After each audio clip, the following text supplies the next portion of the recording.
കോട്ടയത്ത് വെള്ളപ്പൊക്കത്തിൽ നാശം സംഭവിച്ച ജനങ്ങൾക്ക് വീട്ടുസാധനങ്ങൾ എത്തിച്ചു നൽകുന്ന കളക്ഷൻ പോയിന്റ് ഈരാറ്റുപേട്ടയിൽ സജീവമാണ്. ടീം വെൽഫെയറിന്റെ നേതൃത്വത്തിൽ നടക്കലിലാണ് കളക്ഷൻ പോയിന്റ് പ്രവർത്തിക്കുന്നത്. ജ്യോതിഷ് മോഹനൻ കൂടുതൽ വിവരങ്ങളുമായി ചേർന്നു. ജ്യോതിഷ്, അവിടുത്തെ പ്രളയ ദുരിതാശ്വാസ പ്രവർത്തനങ്ങൾ, സന്നദ്ധ പ്രവർത്തനങ്ങൾ എങ്ങനെ പുരോഗമിക്കുന്നു? നിഷാദ്, അതിദാരുണമായിട്ടുള്ള അത്രയ്ക്ക് ഒരു ഭീകരത ആയിരുന്നു കഴിഞ്ഞ ഒരു 2-3 ദിവസമായിട്ട് ഈരാറ്റുപേട്ടയിലെ ജനങ്ങൾ അനുഭവിച്ചത്. അത്തരത്തിൽ വെള്ളം കയറിക്കിടക്കായിരുന്നു പല പ്രദേശങ്ങളിലും. അപ്രതീക്ഷിതമായിട്ട് വന്ന വെള്ളമാണ്. പക്ഷേ ഇപ്പോൾ എല്ലാ സ്ഥലത്തു നിന്നും വെള്ളം ഇറങ്ങി തുടങ്ങി. അപ്പോഴും വെല്ലുവിളിയായി ബാക്കി നിൽക്കുന്നത് ഈ ശുചീകരണ പ്രവൃത്തിയാക്കിയാണ്.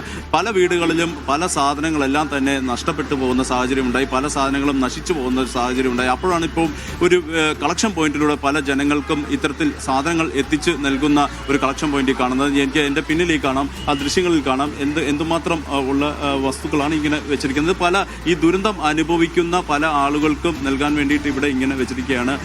അരി, മറ്റ് സാധനങ്ങളെല്ലാം തന്നെയുണ്ട്. അതുപോലെ അപ്പുറത്തെ സൈഡിലേക്ക് വന്നു കഴിഞ്ഞു കഴിഞ്ഞാൽ വീട്ടുപകരണങ്ങളും മറ്റും അങ്ങനെ പലതുമുണ്ട്. ഏതായാലും വലിയ തോതിലുള്ള ഒരു ക്യാമ്പിൻ്റെ ഭാഗമായിട്ട് ഇത്തരത്തിൽ ഒരു കളക്ഷൻ പോയിന്റാണ് ഇവിടെ ഇപ്പോൾ പ്രവർത്തിച്ചുകൊണ്ടിരിക്കുന്നത്.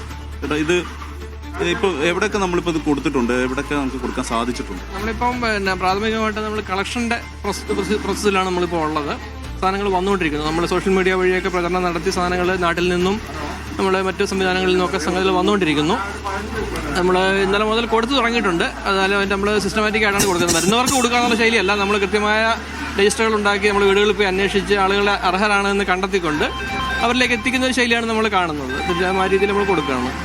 തീർച്ചയായിട്ടും അത് ആ ദൃശ്യങ്ങളിലേക്ക് നമുക്കൊന്നുകൂടെ പോകാം. അതിൻ്റെ ഈ പ്രവർത്തകരെല്ലാം തന്നെ ഇത്തരത്തിൽ നിരവധി വസ്തുക്കൾ ഇവിടെ എത്തുന്നുണ്ട് ഈ കളക്ഷൻ പോയിന്റിൽ. ഇവിടെ നിന്ന് പല ഭാഗങ്ങളിലേക്കും ആവശ്യക്കാരിലേക്ക് എത്തിച്ചു കൊടുക്കുന്ന ഒരു വലിയൊരു ദൗത്യം തന്നെയാണ് എനിക്ക് പിന്നിലേക്ക് കാണുന്നത്. ഇതെല്ലാം ഈ വരുന്ന സാധനങ്ങളെല്ലാം തന്നെ സോഷ്യൽ മീഡിയയും അത്തരത്തിൽ പല രീതിയിലൂടെയുള്ള ക്യാമ്പയിൻ്റെ ഭാഗമായിട്ട് തന്നെയാണ് എത്തുന്നത്. അങ്ങനെ ഇത് ഒന്നൊന്നായി സോർട്ട് ഔട്ട് ചെയ്തുകൊണ്ട് ആവശ്യക്കാരിലേക്ക് എത്തിക്കേണ്ടത് അദ്ദേഹം സൂചിപ്പിച്ച പോലെ കൃത്യമായിട്ടൊരു രജിസ്റ്റർ ഉണ്ട്. ആ രജിസ്റ്ററിൻ്റെ അടിസ്ഥാനത്തിൽ എവിടേക്ക് ആർക്കൊക്കെ സാധനങ്ങൾ കൊടുക്കുന്നുണ്ട് എന്നുള്ളതിൻ്റെയൊക്കെ ഒരു കൃത്യമായ ഒരു അടിസ്ഥാനത്തിൽ തന്നെയാണ് ഇത്തരത്തിൽ വിതരണം നടക്കുന്നത്. ആ ദൃശ്യങ്ങളിൽ കാണാം.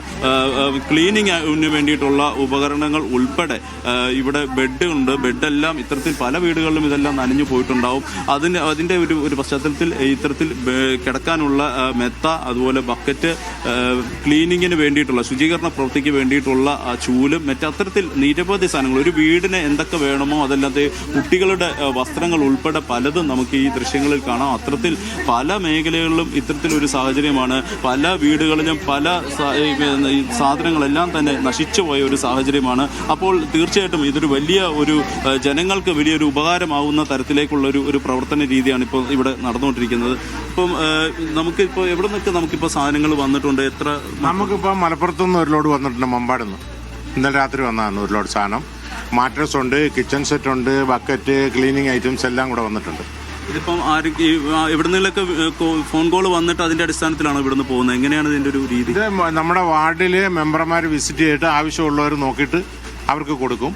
ഇവിടുന്ന് ആർക്കും നമ്മൾ നേരിട്ട് കൊടുക്കില്ല. ആവശ്യക്കാർ വന്നാൽ നമ്മൾ അഡ്രസ്സ് കുറിച്ച് വെച്ചിട്ട് നമ്മൾ പോയി നമ്മുടെ ആൾക്കാരെ കൊണ്ട് തന്നെ ഡെലിവറി ചെയ്യിപ്പിക്കുള്ളൂ. അങ്ങനെയാണ്. ഇത് 24 മണിക്കൂർ അങ്ങനെ തുറക്കുകയാണോ? 12 മണി വരെ ഉണ്ട്. രാത്രി 12 വരെ. രാവിലെ എപ്പോൾ തുറന്നിട്ട്? രാവിലെ 7 മണിക്ക് തുറക്കും. 7 മണിക്ക് തുറക്കും. തീർച്ചയായിട്ടും അദ്ദേഹം സൂചിപ്പിച്ച പോലെ രാവിലെ 7 മണിക്ക് തുടങ്ങി രാത്രി 12 മണി വരെ ഈ ക്യാമ്പ് ഇത്രയും സജീവമാണ്. ഈരാറ്റുപേട്ട നടക്കലിലാണ്. ജനങ്ങൾക്ക് ആവശ്യമുള്ള എന്തൊക്കെയാണ് വേണ്ടത് അതാത് കൗൺസിലർമാരെ ബന്ധപ്പെടുക. കൗൺസിലർമാർ ഇവിടെ റിപ്പോർട്ട് ചെയ്യും. അതിൻ്റെ അടിസ്ഥാനത്തിൽ കൃത്യമായി രജിസ്റ്ററിൽ രേഖപ്പെടുത്തി ഈ സാധനങ്ങൾ എത്തിക്കുകയാണ്. സംസ്ഥാനത്തിൻ്റെ പല ഭാഗങ്ങളിൽ നിന്നും സഹായ ഹസ്തദാനമായി പല ആളുകളും ഇത്തരത്തിൽ സാധനങ്ങൾ ഇങ്ങോട്ടേക്ക് കയറ്റി അയക്കുന്നുണ്ട്. അതെല്ലാം തന്നെ ഈ കളക്ഷൻ പോയിന്റിൽ സ്വീകരിക്കുന്നതായിരിക്കും.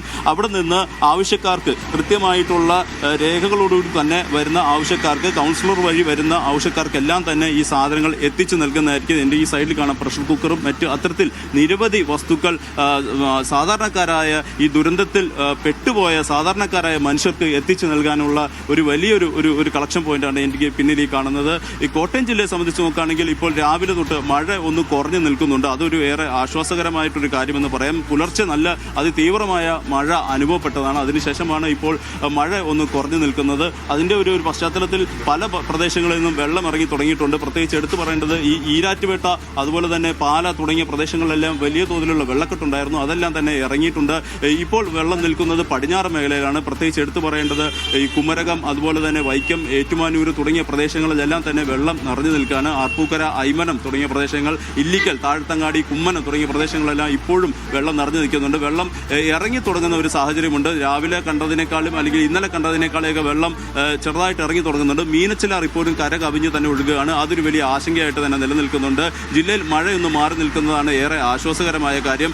അല്പം കുറച്ചു നേരം കൂടി കഴിഞ്ഞു കഴിഞ്ഞാൽ ഇപ്പോൾ രാവിലെ കണ്ടതിനേക്കാളും വെള്ളം കുറച്ചും കൂടി ഇറങ്ങുമെന്നുള്ളൊരു പ്രതീക്ഷ ജനങ്ങൾക്കുണ്ട്. അപ്പോഴും ക്യാമ്പുകളിൽ കഴിയുന്ന ആളുകളുടെ കാര്യത്തിലും വേറെ ആശങ്കയായിട്ട് നിൽക്കുന്നുണ്ട്. 6000-ൽ-അധികം ആളുകളാണ് വിവിധ ക്യാമ്പുകളിലായിട്ട്, കോട്ടയം ജില്ലയുടെ വിവിധ ക്യാമ്പുകളിലായിട്ട് കഴിയുന്നത്. അതുകൊണ്ട് തന്നെ ഇവരെല്ലാം തന്നെ തിരിച്ച് വീട്ടിലേക്ക് എത്തുമ്പോഴുള്ള ആ വീടിന്റെ ഒരു അവസ്ഥയും വളരെ ശോകം തന്നെയായിരിക്കും. കാരണം പല വീടുകളും നശിച്ചു പോയ ഒരു അവസ്ഥയിലാണ്. ഇനിയും ഇതെല്ലാം വലിയൊരു നൽകിയത്.